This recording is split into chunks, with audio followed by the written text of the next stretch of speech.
Hi, everyone. Welcome back to Lifelines. I'm your host, JC. Today we have a guest, my colleague and friend, Victoria Peña. She's a licensed professional counselor located in San Antonio, Texas. Her practice is called Rooted Mama Therapy. She focuses on helping parents deepen their relationship with their children, as well as with themselves, and live a more authentic life. Today we'll be speaking on parenting and everything mental health. Grab your snacks or your food or something and join us on this conversation. You can't miss it.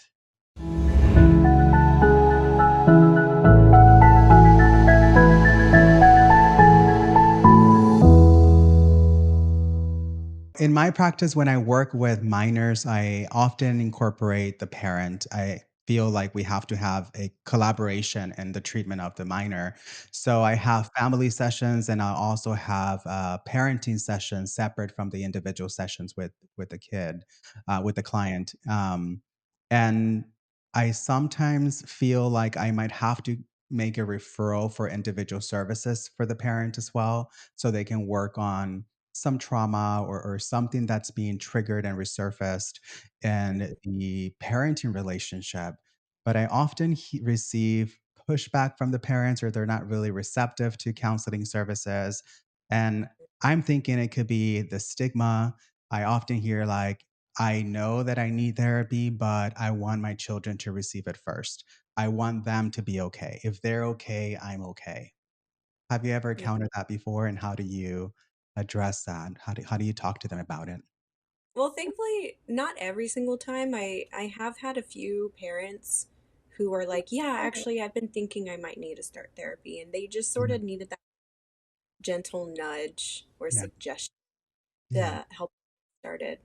On the other hand, there have been plenty of parents that are like, "No, I'm fine. It's my child that needs the help. There's something wrong with them, their behavior, their mood, and whatever. I'm doing everything that I know that I can do as a parent to help them, and it's just not Mhm, enough. So let's just focus on them." mhm. So those are a little bit tougher to break Yeah, through because, of course, as a professional, I can see that yeah. there are things within the parent that has been unresolved Mhm, or hasn't been given enough loving attention, and mhm, that's causing the rift in their relationship with their children. mhm, Like, for example, maybe your child isn't responding well to your parenting mm, because you're projecting mm, your own things onto your child, like unreasonable expectations that maybe were mhm, placed when you were a kid. But it's not something that I can just blurt out and put in front of them to see, and become aware of. As we know, the therapy process mhm, is is a process. First, we have to build the relationship with our client and then mhm, work our way there. But mhm, if they're willing to even get started, mhm, it's unfortunate that like when working with those parents, mhm. it's like then we're only going to see so much progress with your Right. child. It's a collaborative thing Yeah. between the parent and the child if the child is being brought in for therapy. Mhm, So it's a very big challenge sometimes to communicate that to the parent and help them understand that mhm, your child feel well and mhm, feel better, mhm. then it has to also start with you feeling well and feeling better within yourself as an individual. Yeah. Um, so, what have been your success stories with that? Like, what have you said or done that has helped them open up to it, especially the ones that are like pretty resistant? Yeah. Those are definitely tough. I think that I take my time to build that relationship of trust with them. I'll offer a lot of psychoeducation. We'll explore what are some of the barriers. What have we tried? What are the scenarios that tend to cause a lot of tension in the relationship? And how have you addressed those in the past? And what's not working and what is working and what's some alternative ways? So we'll kind of explore all of that. Um, and sometimes they'll say that there are similar tension and conflicts with their children that they experience with their own parents. Mm-hmm. Um, and I don't blame them. That's the only way they know. That's Yeah. as much information, as much understanding and data that they have. So they're addressing their relationship with their children the same way they grew up. But they also acknowledge that that is not working out, that that's getting in the way.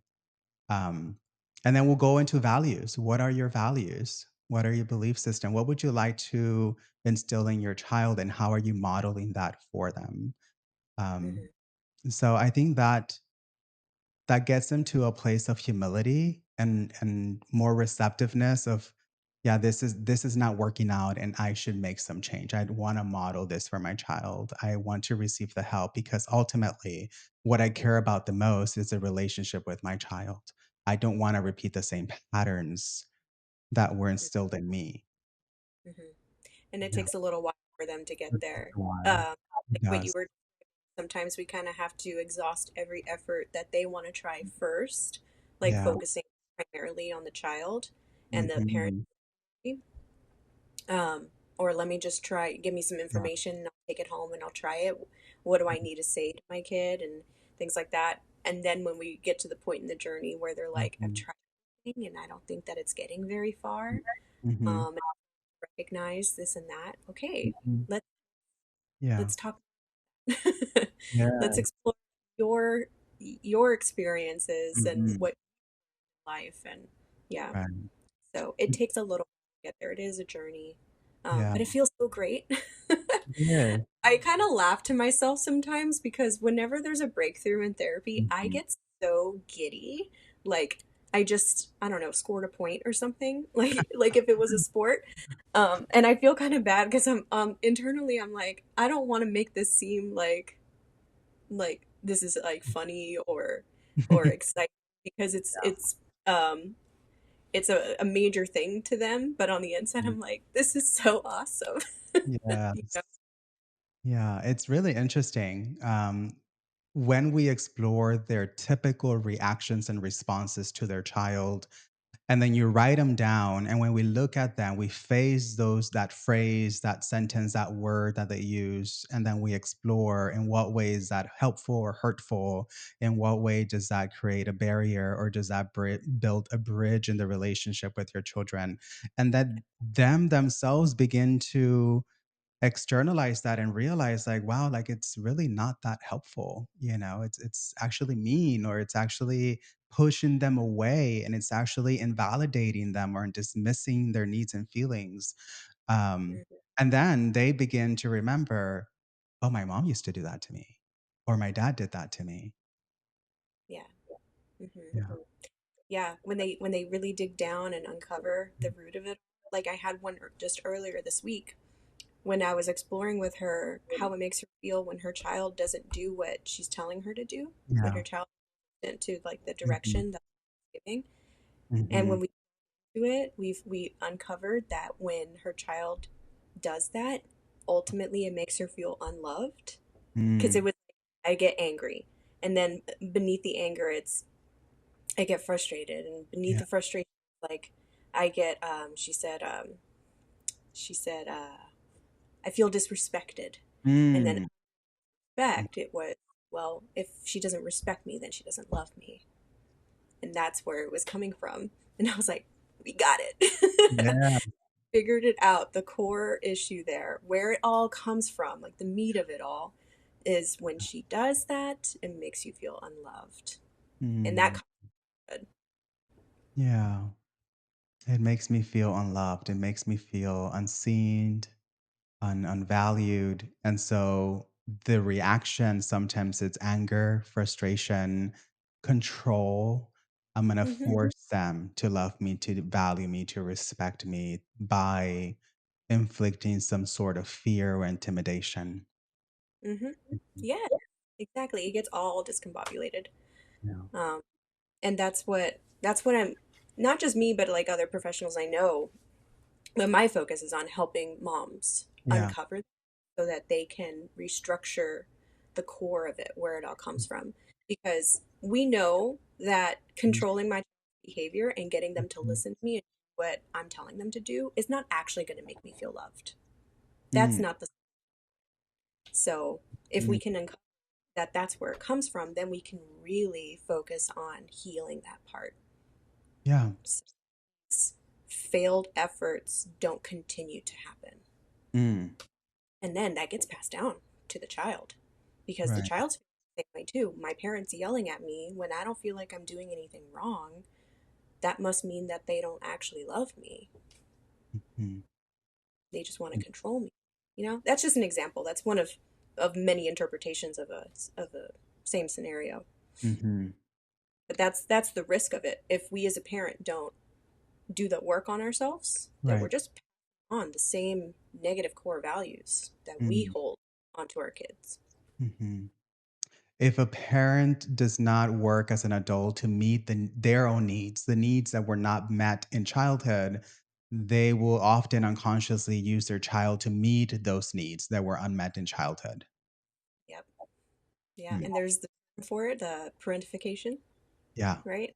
Yeah. Yes. Oh my gosh, that's something that I see a lot. I'm so surprised. Like I almost every client that I've seen, especially in our culture, Latino, Chicanos, Mexican, um, almost every client that I see has experienced some form of parentification trauma, whether that is instrumental, which means the parent the child was forced to take adult responsibilities at a young age, like counting money, making calls to doctors, cooking for their younger siblings, things that are not child appropriate or at their age.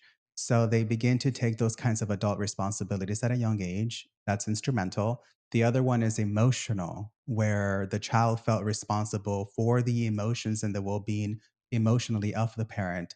Maybe there was no boundaries in the home, so they often saw parents fighting, mother crying, and they would comfort them instead of receiving the comfort. So that child learned to put their own emotional needs or any of their needs on the back burner to keep the peace and help the dynamic in the home.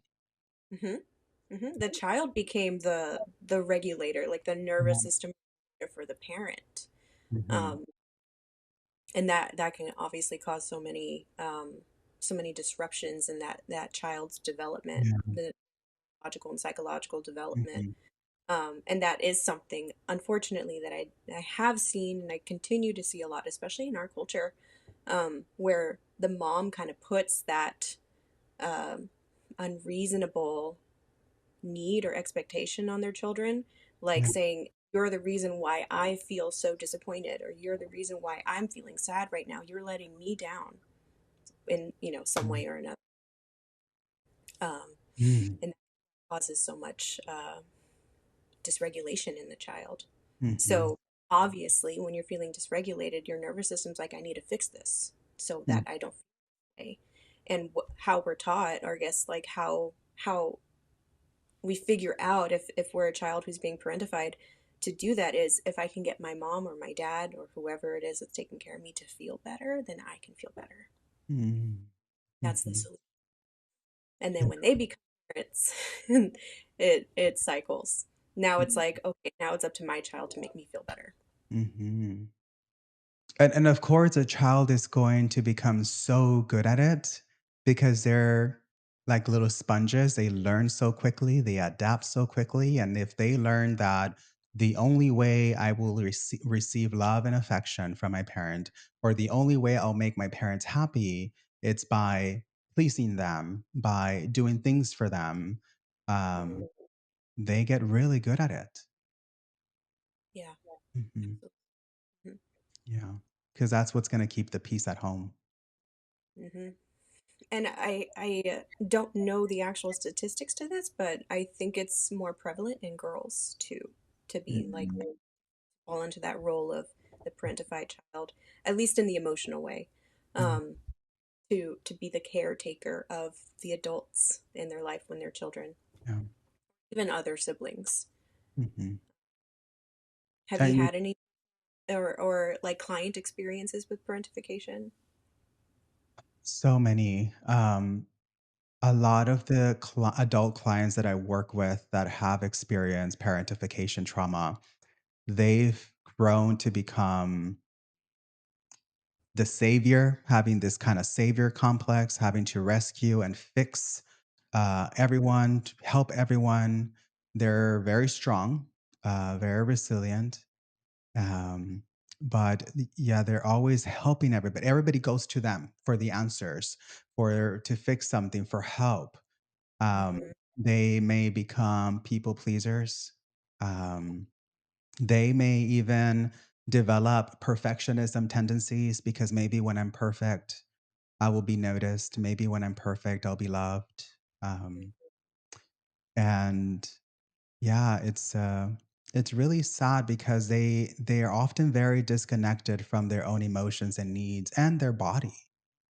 Mhm. Um, they might have a hard time showing emotion. They might have a hard time feeling sadness or crying, Mhm. showing any type of vulnerability. So when those types of clients come into therapy, I mean, I'm incredibly grateful for the Mhm. opportunity to help them because I know how hard it was to reach out for help. Yeah, absolutely. I was thinking that also is that they have a really hard time sitting with their own emotions because emotions just in general are very uncomfortable, very Mhm, uncomfortable. So they'll do anything they can to avoid mhm, unpleasant at least. It could be substance abuse. It could be other means of distraction, dissociation, just mhm, scrolling on social media, or just like getting lost in television and movies. Um, just constantly keeping themselves busy. They can often become workaholics as well.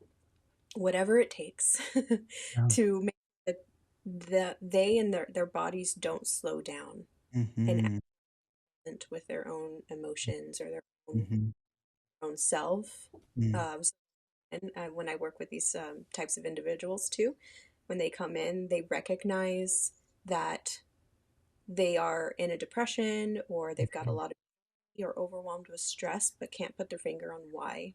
Because objectively, on paper, their life is great. Their kids are doing well. They're with a partner that the relationship feels fine. They've got a relationship with their parents. They're mhm, functioning. They've got a job that they're able to hold. They're functional, right? mhm, Because they learned to be functional. That was their survival as children. Is yeah, things had to stay functional in order for um, everyone to be okay. And if yeah, everyone's okay, then I'm okay.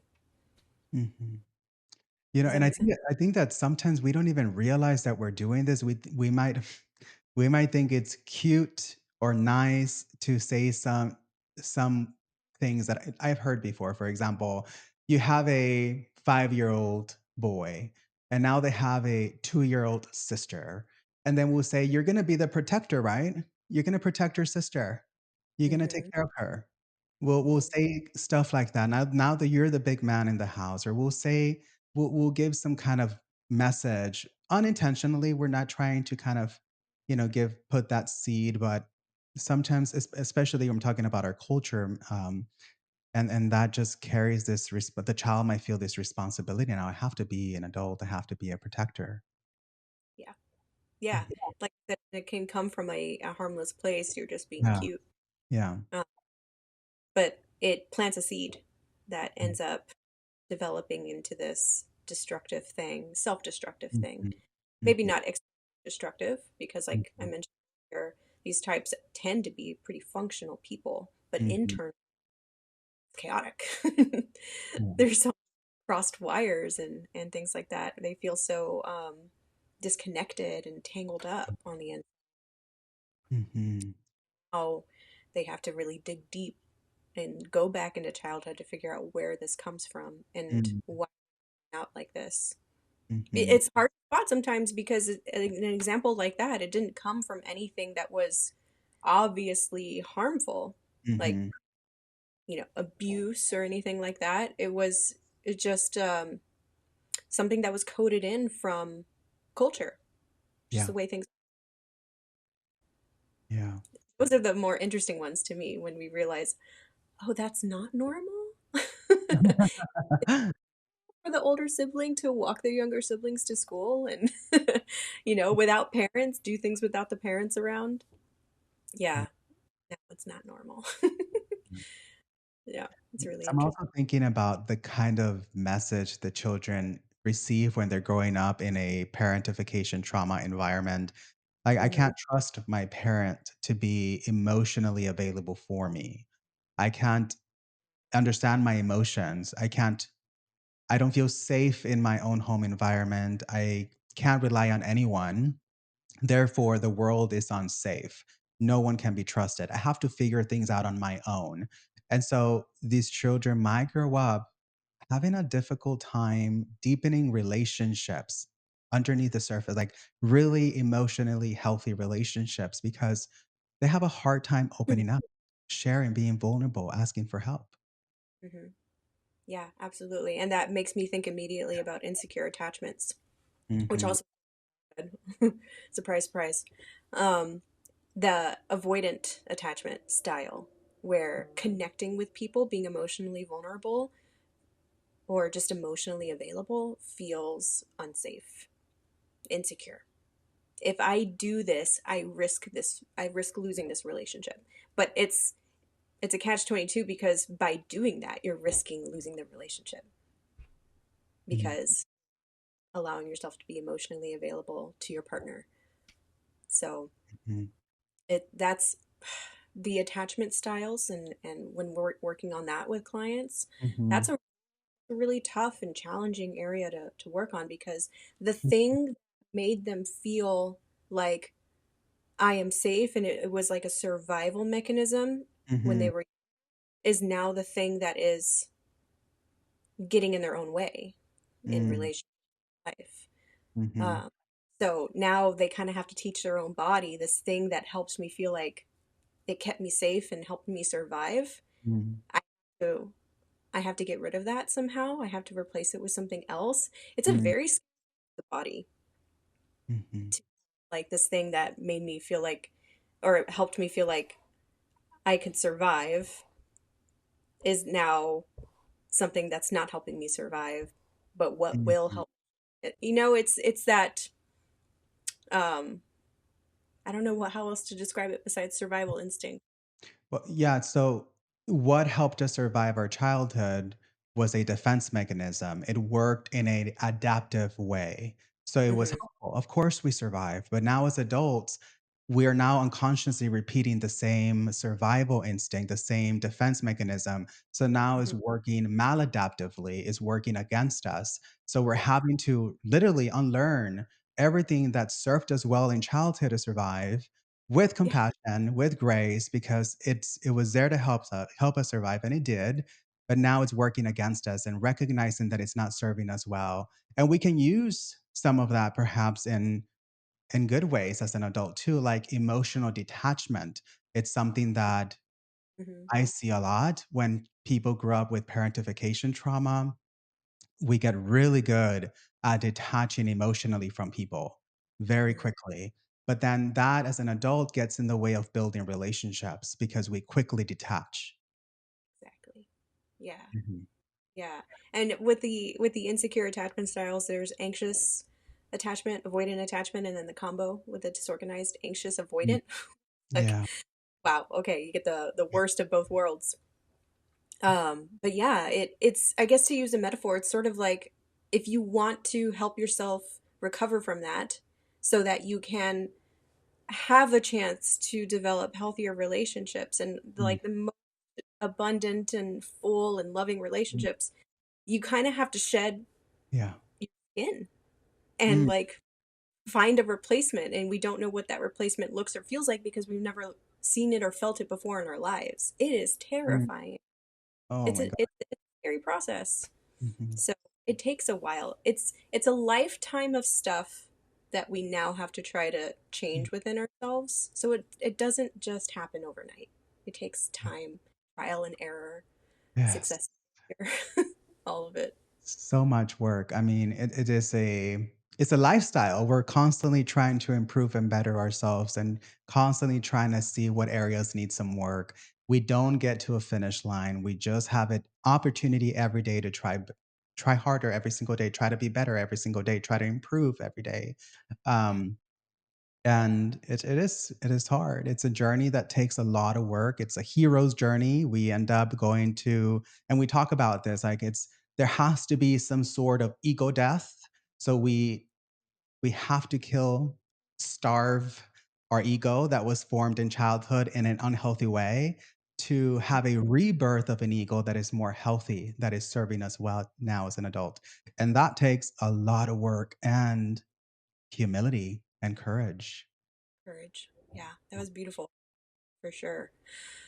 Yeah, and you and I as therapists have been through our own journey with it all too. And we know that lifestyle is right. It's a lifelong thing to nurture, to attend to, like a plant. You can't just like say, okay, I planted myself in a new pot, new soil, I'm good. You have to keep watering it. Mm. Mhm. Help. Um, with that self compassion and all, Mhm. and patience with ourselves. So Yeah. because we kind of put ourselves to this work, we have the tools and the knowledge to help our clients. But I understand why there are so many out there who are resistant to it Mm. for maybe out of fear, but also the stigma, like what was Yeah. mentioned earlier. Um, if I do this, I'm admitting that there's something wrong with me, Mm. and that's just too much to face sometimes. And I understand that. Yeah. Culture we grew up with that. I don't know if you've heard this from your parents or Mhm. just friends and family.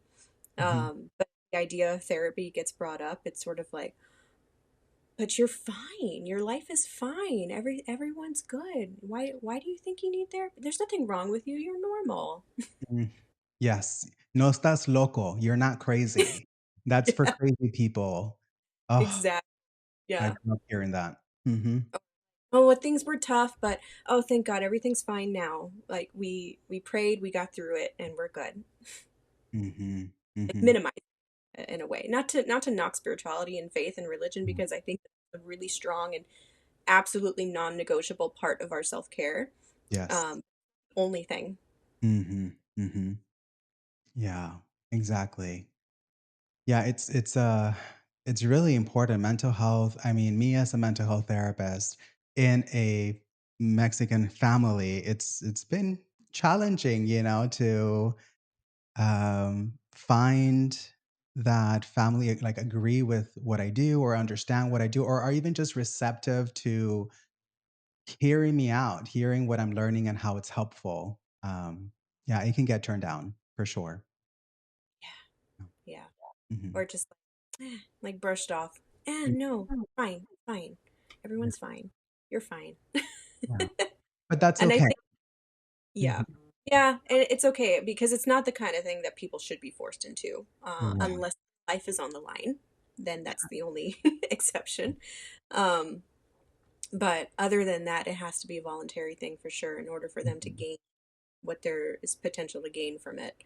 Yeah. Unless, that thing is like, I'm here because my wife really wants me to come in, or I'm doing this for my kids. If that gets them through the front door, Mm. then I don't see anything wrong with that either. But as long Mhm. as like they continue voluntarily on their own, it Right. may take some time, but they'll get there.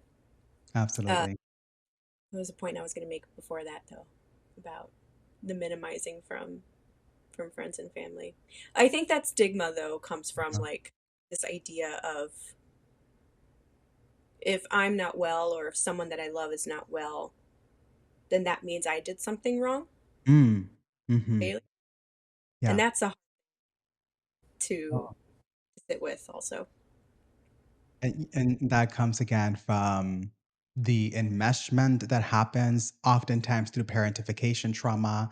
Um, there's these battle of the egos. Like now there's this enmeshment with my child's well-being and my self-worth as a father, as a mother. If something's wrong with my child, that means that I must have failed as a mother or as a father. And that is a lot to process, Yeah. for parents for sure. I understand if they're looking at it that way. I mean, if I was looking at it that way, I wouldn't want to face it either. I wouldn't want to admit that I failed, that I did something wrong, especially if I do like a retroactive look through what my job as a parent raising that child. I would be going Mhm. through everything like, where did I go wrong? What did I Right. do wrong to fail my child that now they need Mm. mental care? When Mhm. that I feel like that's that, I hate to use the word pointless, but it's kind of Counterproductive? counterproductive. Yeah, exactly. That's not what it is at all because we're individuals, Mhm. right? So even if we did the most amazing job as a parent, our child could still face things in life out of our control that causes them trauma, that causes Mhm. them overwhelming stress, Mm. that could be really difficult for them to adjust to, that they just need a little bit of extra support to Mhm. work.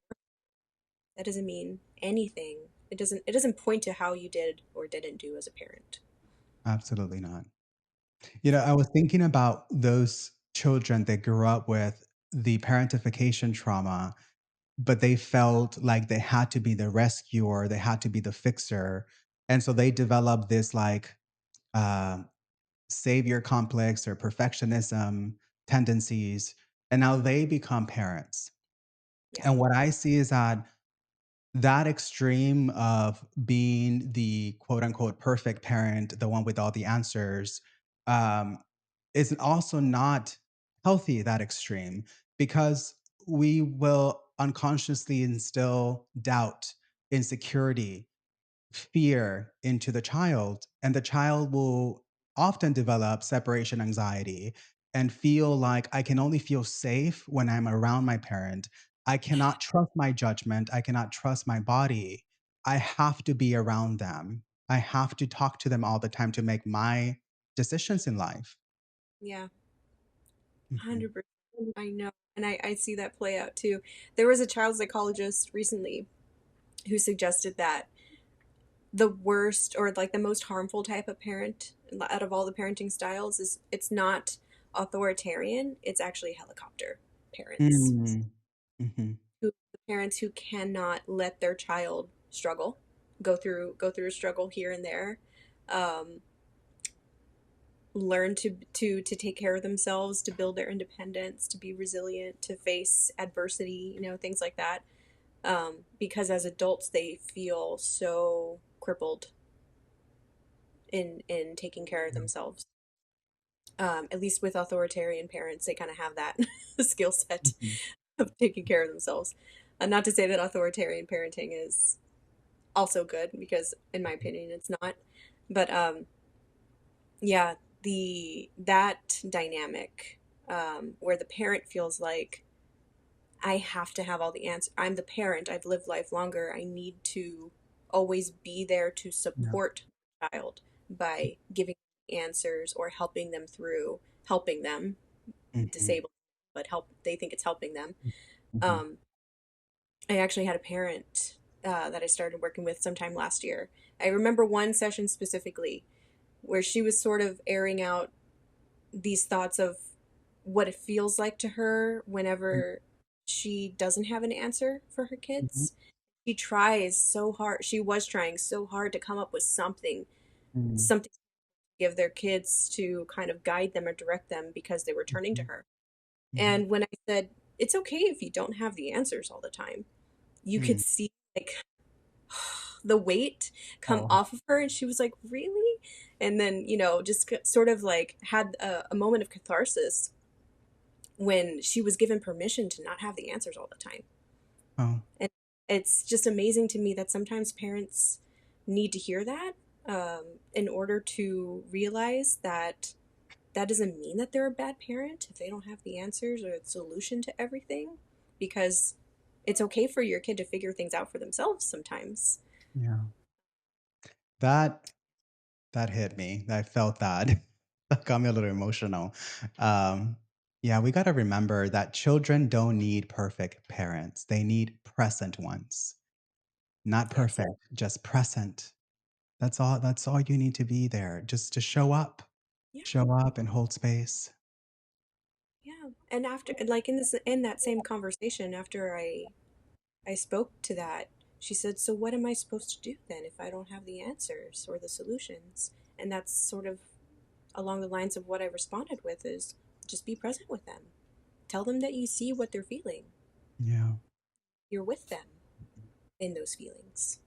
Or maybe that you can relate, you know what that feels like. That it doesn't sound like much, but it does so much deep Yeah. down in our relationships, especially Mhm. with our, if they hear from our parents, I see what you're feeling and I understand why you're feeling what you're feeling. Yeah.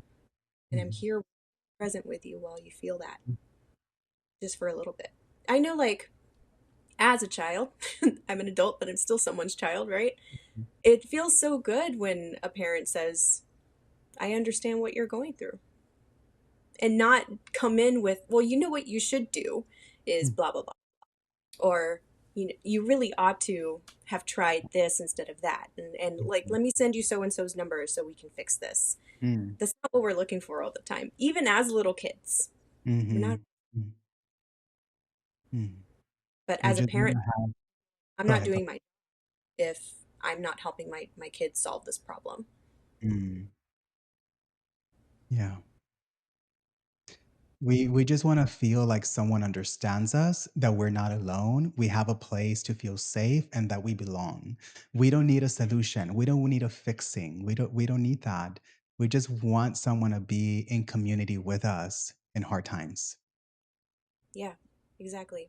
So just like this parent that I was working with who felt a little lost about what do I do instead, or what do I Yeah. say instead, not solving Mm. this problem for Mm. them or giving answers.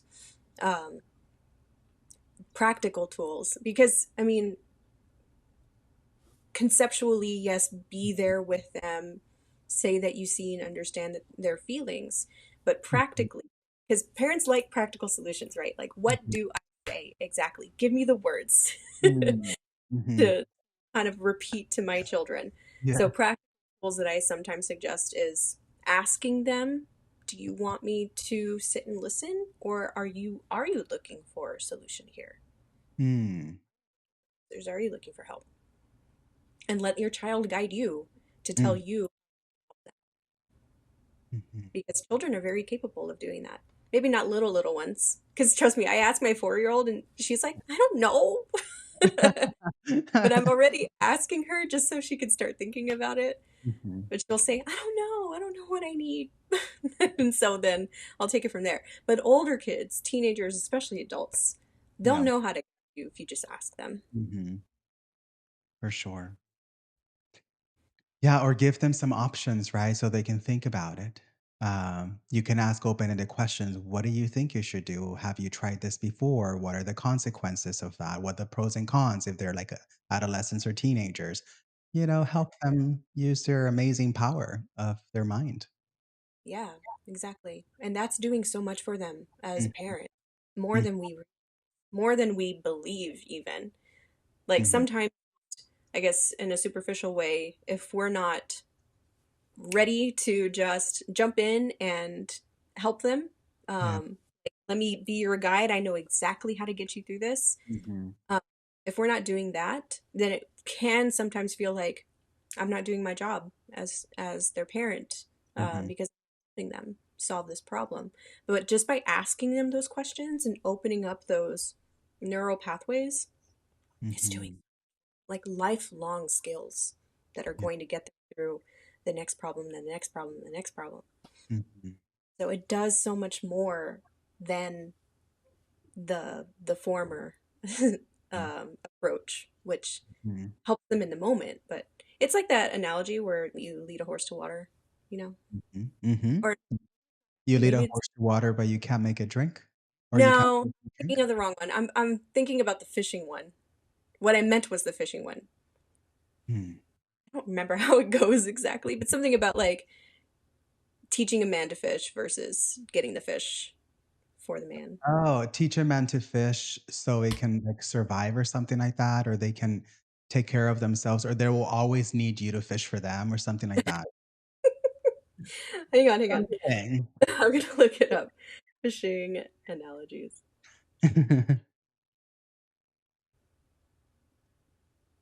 I don't know, but something along those lines where teaching to fish versus getting the fish for them is Mhm.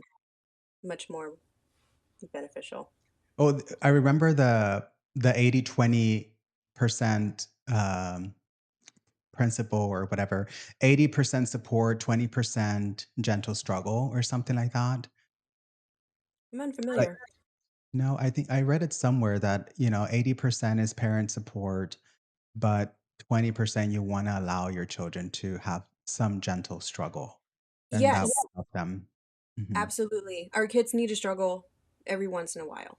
mhm, And as a parent, I know firsthand how hard it is sometimes to like just sit back and watch them struggle, mm, especially when they're like, "Oh, come on, help me." mhm. And especially if it's something that they're capable of doing. Like with my Yeah, little one, it's self-dressed, mhm, which is tough for me on two parts. One, I hate seeing her struggle, and mhm, two, I hate being late. mhm. So two parts for me, I'm like, oh, maybe I should just help her because this is going to make us fall behind on time Oh. and things. And that's a common Mhm, that's a common struggle for a lot of parents too. Even if they recognize I shouldn't help them because they need to figure this out and they'll get better as long as I let them practice. But mhm, it's like that thing inside of ourselves that we're fighting back against. That mhm, I think it's sort of like an instinct. Like we don't want to see our kids in pain or see our kids struggle. mhm, As long as we know that it's helping them build resilience and it's helping them mhm, build empowerment, self mhm, confidence, then we'll stick to it. But if we don't recognize that, then we won't allow space for it. mhm.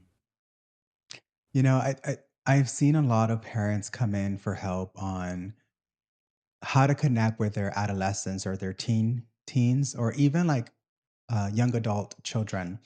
Um, and some of the tactics or patterns that they often use unconsciously is given the silent treatment, withdrawing love and affection. So they use some manipulation or psychologically abusive tactics that come very easy to them because that's probably how they grew up. There's this fear of losing control, so how can I get them back in control? How can I get them back? And they might resort to those behaviors. Um, what would be some alternative ways? I know we talk about communication styles, we'll talk about conflict resolution techniques, we'll role play communication, but Hmm. I hear them say, that's not going to work. That's not going to work. I already know what they're going to say. If I try Yeah. that, they're going to say this, and Hmm. so it's almost like you can feel like you're hitting a wall no matter how many suggestions or how many techniques or how many other things you teach or you share. um it feels like it's not going to work. Yeah. And that's because the parent reaches the point with their kid in those scenarios where now the parent is feeling dysregulated Yeah. and they get back to feeling regulated again. Mhm. Um, I totally disagree with the silent treatment or like the minor threats. Like I've heard parents say before, like if you don't hurry up, we're gonna leave you here. We're gonna leave Mm. you behind. Giving them like a fear of abandonment, Mhm. and without realizing that it's poking holes in their nervous system. Like it's Yeah. causing like little splinters Mhm. nervous system. They're not actually going to abandon their child, but they're instilling this fear of if you don't do what I say, I might just leave you here. Um, Mhm. there's no harm intended, but that's why it's important for parents to recognize like what it's actually doing to the nervous system. So in Mhm. those scenarios where it's like we teach communication skills, we teach, things like that to apply as an alternative, but the parents like, I already know what they're going to say, I already know what they're going to do, it's not going to work and blah blah blah. So then where I go with that is, okay, well let's talk about co-regulating. Mhm. Let obviously your child is not being cooperative because they're feeling dysregulated. Mhm. Something in their body is Mhm. offset, and they're feeling agitated, they're feeling anxious, they're feeling scared, they're feeling frustrated, whatever it is. So as a parent, because we are the adult, if there's Yeah. anything we should be leading by example, it's how to regulate. Mhm. So I've mentioned this before. Regulating our own nervous system does not start with regulating theirs and getting them to Mhm. do what I need them to do so that Mhm. I can. It's let me help them, Mm. showing them how to calm their nervous system so that Mm. they're actually able to hear me and be Yeah. present. Yeah. Co-regulation. Mhm. So showing by example that you are calming your own nervous system, taking deep breaths, doing some mindfulness, um, some humor, some laughter is a good Mm. strategy. Personal story. Oh my gosh. Oh my gosh. My daughter doesn't throw tantrums really. It's very rare. A Mm. few weeks she we were at home and she threw a chair. That's how big her tantrum was. Oh my And god. it all started because I put broccoli in her mac and cheese, not next to her mac and cheese. Mm. Oh, Mhm. about that. And looking back on it, I realized she didn't get good sleep. Mm. She had been up for so many hours at that point because this was dinner time. Mhm. So she was feeling so dysregulated. And I was doing everything that I've been trained to do. I kept my calm. I didn't raise Yeah. my voice. I was validating her feelings, even though I'm in my head, I'm like, this is so dumb. Mm. Like, who cares if the broccoli's in your mac and cheese or it's going to the same place anyway? But I'm not going to say those things, right? Those Uh-huh. old toxic parenting things, like it all Yeah. goes to the same place, or there are children starving in whatever country. I didn't say any of that. I validated her feelings. Mhm. Um, I offered suggestions, which she rejected all of them. Yeah. And she was getting to the point where she was so upset. She got up and she knocked her chair over and she stormed Mm. off. I didn't chase her. I didn't do Yeah. anything like that. I was like, okay. And I even asked her, do you want your space? And she goes, no. Everything was no, though. Mhm. I think Mhm. just hearing my voice agitated her. Mhm. Mhm. Anyway, so visual, big tantrum. And then she came back to me eventually. And kids do this. They will come back to you eventually. You don't have Mm. to chase them Yeah. because they instinctively know I need my parent to help Mhm. me. She came back to me and she gave me a hug. And I was just quiet with her. I was just holding her because energetically I wanted her to feel my calmness. Right. And I was doing deep breaths myself, and she started doing them with me. Mm. When I felt her body relax, I talked to her again about what was making her upset. And Mm. after the conversation, she was like, okay, I'll just eat it. Because she Mm. realized I'm hungry and I like broccoli and I like cheese, I'll just eat it. Yeah. But if a parent is like not not able to co-regulate or no Mhm. regulate themselves, I can see because I feel it in myself too, okay?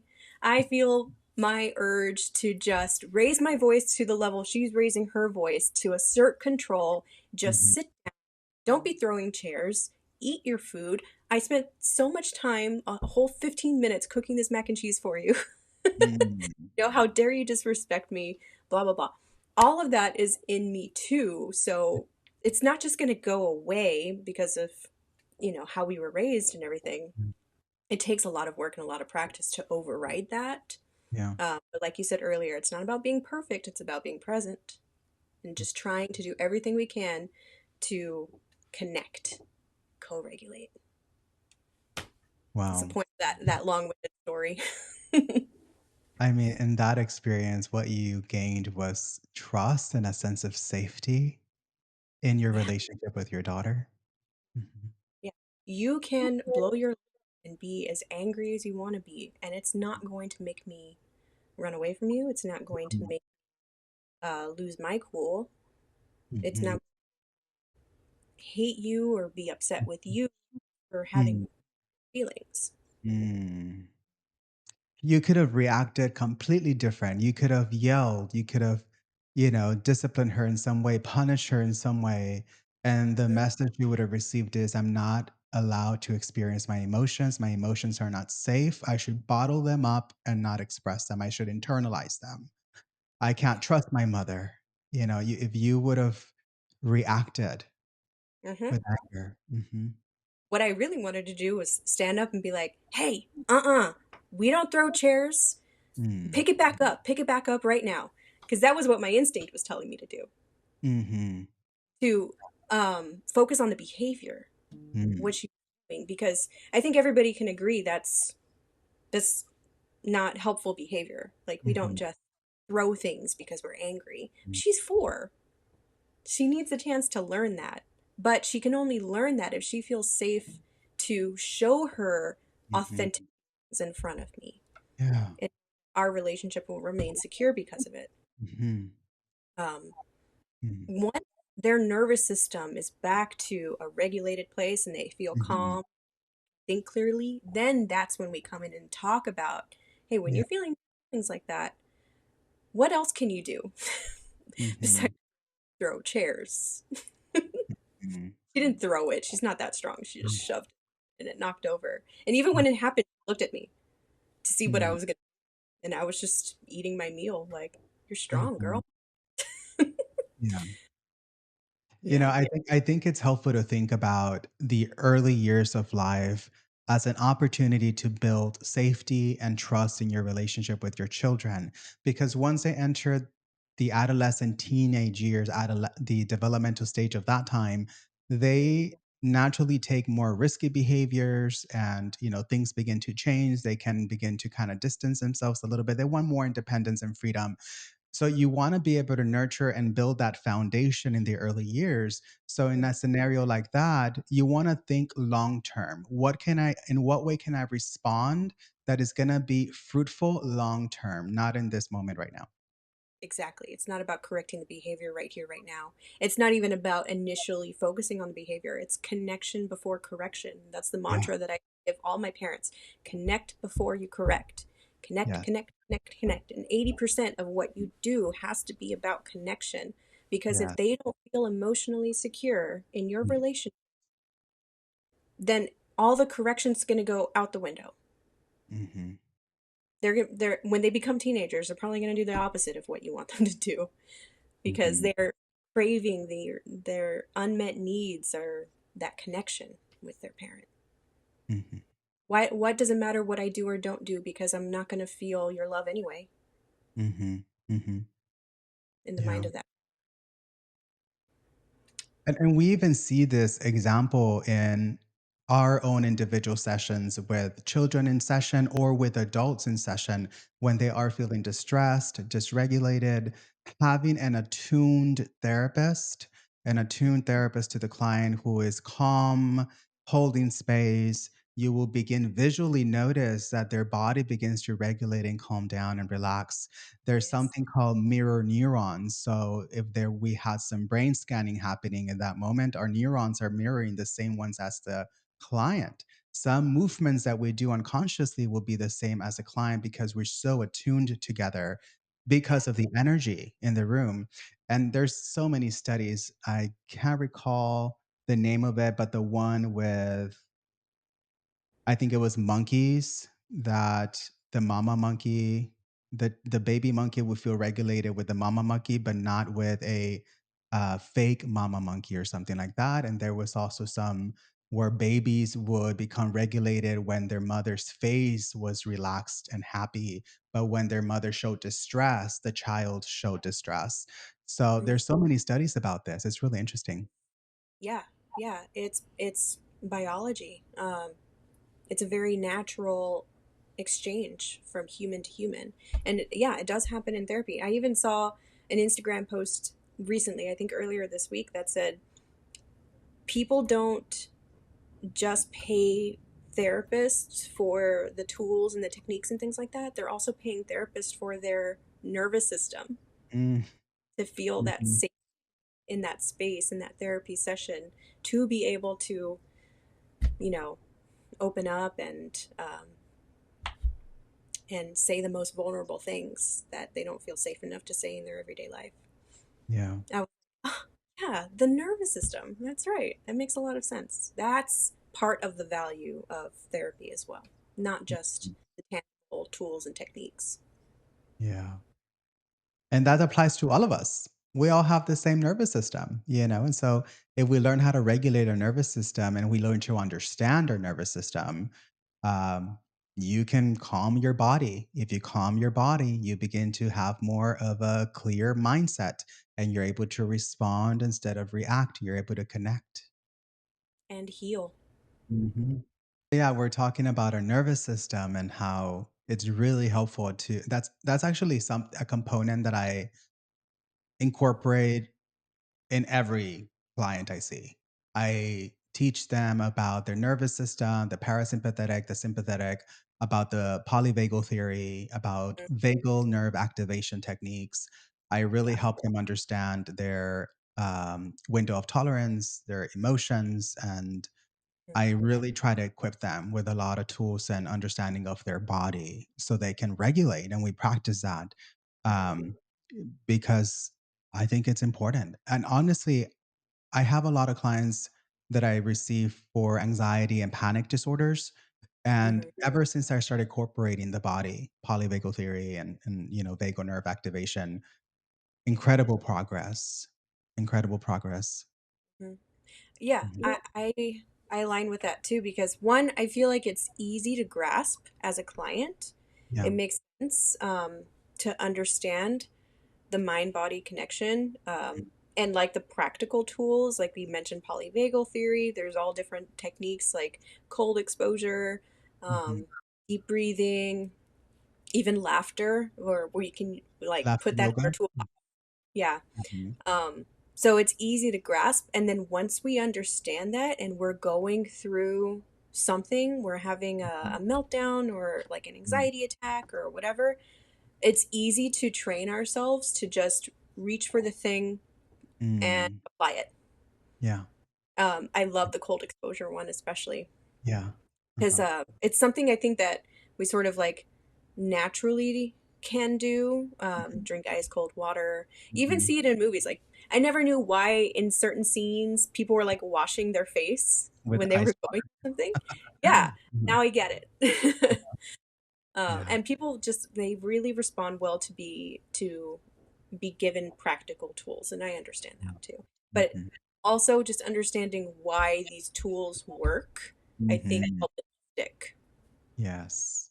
Right, and that's the best way. We have to teach the concept of it, the how it Mhm. works, why it works, what it does, what are the chemicals, how it functions. Because if we grasp that and we understand that, they're more receptive to applying it, to practicing it. Yeah. And even with children, I can teach the children, and then I bring the parent, and the child teaches the shows the parent, what we learn, what we practice, and now we all practice it together in session, and now we all know it. We all Hmm. can practice it together, and we can help each other out. Yeah. And they seem so simple. Like, why would these things work? Why does deep breathing work? I've heard so many times from clients, and I'm sure you have too, where they're like, it just doesn't work. Like, I deep, Mhm. it doesn't do anything for me. And I'm like, well, you're probably not doing it right. Right, right, I mean, can I see the way that you've done it in the past? Yeah, yeah, And they usually don't do it properly or enough, or they give up after the first try or something. So exactly. then we practice it the right way, breath work or whatever it may be, and it helps them out. They start yawning. Oftentimes, they start yawning in session. Mm-hmm. Mm-hmm. And it's not an insult like it would be in the classroom. No, no, it's good. I'm like, "Yay, it's working." That means that your parasympathetic nervous system is regulating you, and you're going into rest and digest, and it's working. You want to know something funny too? Because one of those things, a natural, like the body's natural way of regulating the nervous system is crying. And so when I tell my clients that, they're a little bit like, it's that thing where, like, now, okay, so this thing that I was told that I'm not supposed to do growing up, which Mm. is now I'm being told to let myself do. Yeah. um, it's okay to do. And so now I just have to just start letting myself cry. How do I do that? Because they train themselves to hold it Yeah. in or to just like shut it down. Right. I'm like, no, let yourself cry. We're designed to cry for a reason. We're designed to yawn for a reason. Yeah. It's the body is perfectly created to Mm. to function in the ways that it naturally does. So a lot of these tips seem like obvious, or they might seem like, how could that possibly work? That sounds too simple. But they they're so the most natural and organic ways Yeah. tend to work the best. Like recently, I Mhm. was listening to someone speak about it has to do more with physical health, about Mhm. inflammation and why so many people like chronic diseases are starting to occur with Yeah. inflammation the culprit. And what this person was talking about was the correlation between chronic diseases and Mhm. inflammation, which also affects our mental Oh my um, gosh, yes. and the invention of rubber-soled shoes. Mm. Rubber-soled shoes, when they came around, like in the mid-century, mid 20th century, Mhm. it disconnected us from the earth. Mhm. We're Mhm. no longer able to really absorb the energy that comes from the earth, which has Mhm. natural healing properties. I mean, if Yeah. you think about it, for the Yeah. longest time in human history, people were outside barefoot or with barely anything to protect Mhm. their feet. Definitely not like rubber manufactured Yeah. shoes. So a way that we can work towards helping ourselves regulate our nervous system Mm. is by connecting with the earth, standing barefoot in the grass, Yeah. mud, in the sand, Mhm. but just connecting with the elements in nature in general. Like I said, it's one of those things that sounds like, how could that possibly Right. do all of that work? How could that possibly help me heal? Right. Um, it's hard to explain, but it just does. Mhm. Oh my gosh. Ah, that's a whole other topic, but I love earthing. I'm such a big advocate for earthing. I went Yes. down a rabbit hole once, like reading some studies on this, and it's just fascinating to me. We get the master antioxidant from Earth, and it travels up and it clears all of our cells from all the toxins. And Hmm. yes, Incas and Mayans and Aztecs and all of our ancestors used to wear animal skin sandals or shoes, and that penetrates that energy into our body, but not anymore because, like you said, the rubber soles.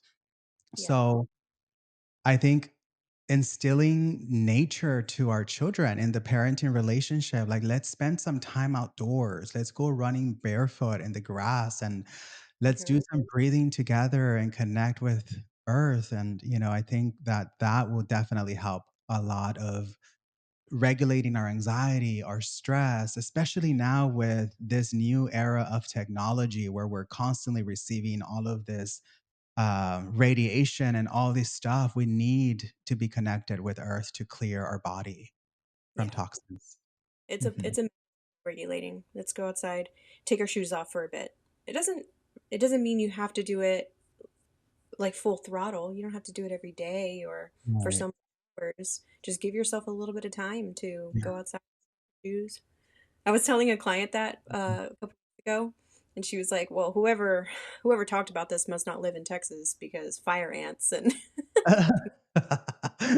I, That's so funny.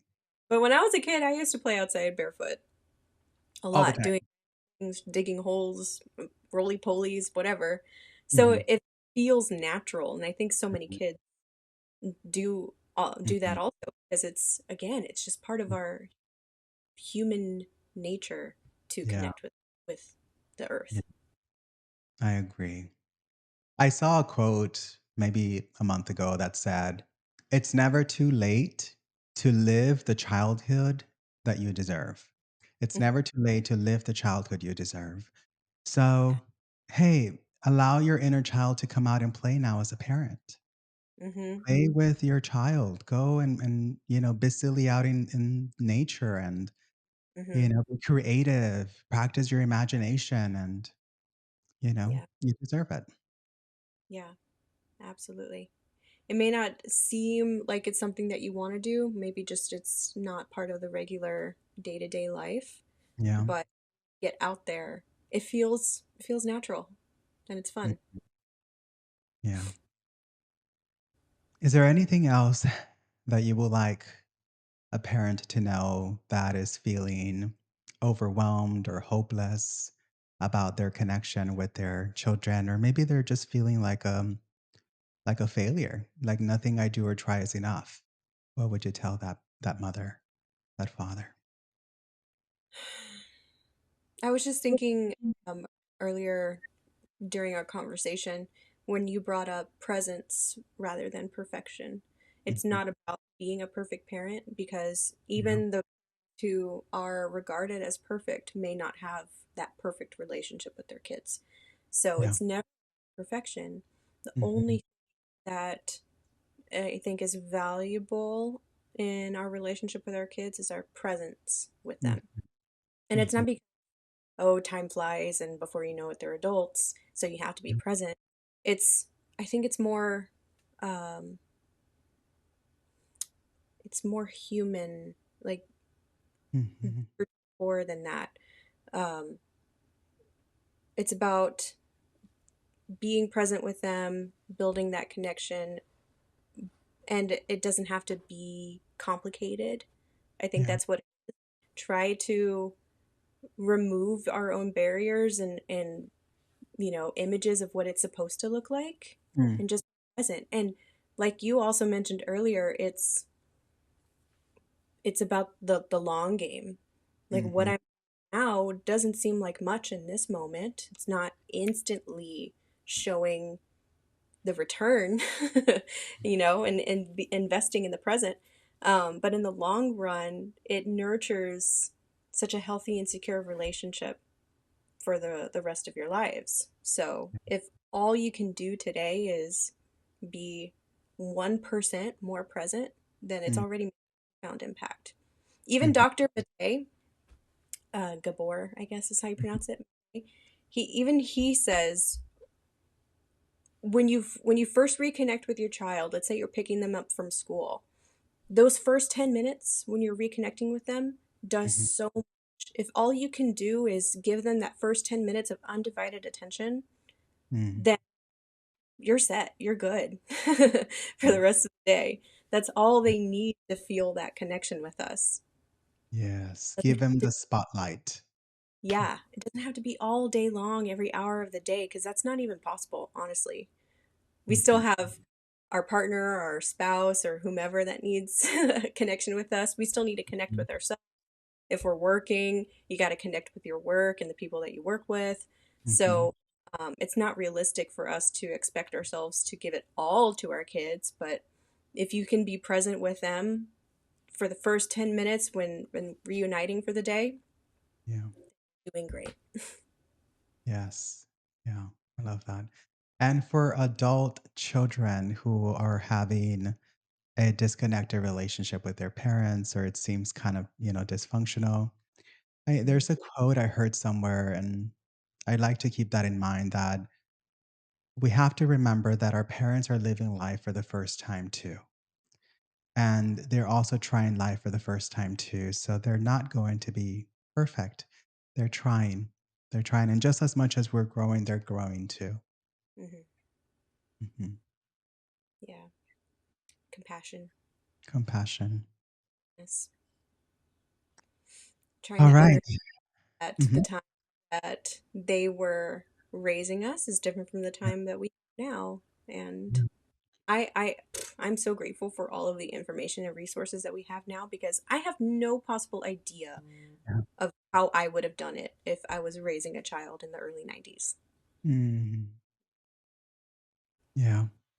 Seriously. It's incredible how much time how time has passed and how things have evolved now.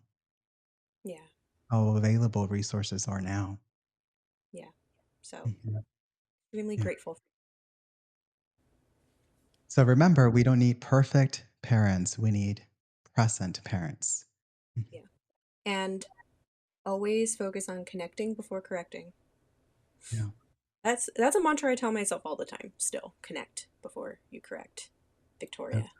Definitely.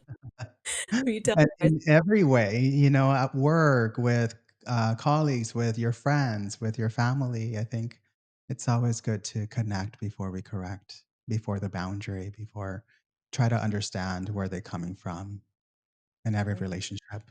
Mhm. absolutely. All right. Could you share with the listeners where they can find you?